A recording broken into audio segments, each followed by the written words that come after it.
Ngiyabona nje nginenkinga, ngiyafuna impela ukuvota, nabaholi bengangisiza kulokhu. Kodwa manje inkinga yami ukuthi angazi uma sengivota, umholi engizomvotela mhlawumbe uma sehola uzohola yini noma ngeke ahole.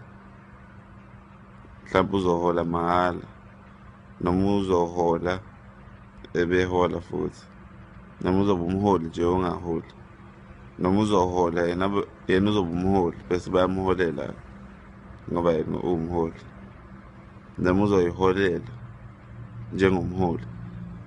Angazi ukuthi mhlawumbe noma ukuthi ngenzela ukwazi ukuthi nginomholi, umholi wami uyahola noma ngingagcini ngicathi mhlawumbe umholi uyahola kanti umholi akaholi. Ngifuna ukwazi okay noma uma sethatha umhlalaphansi engasaholi uzohola yini impesheni mhlawumbe.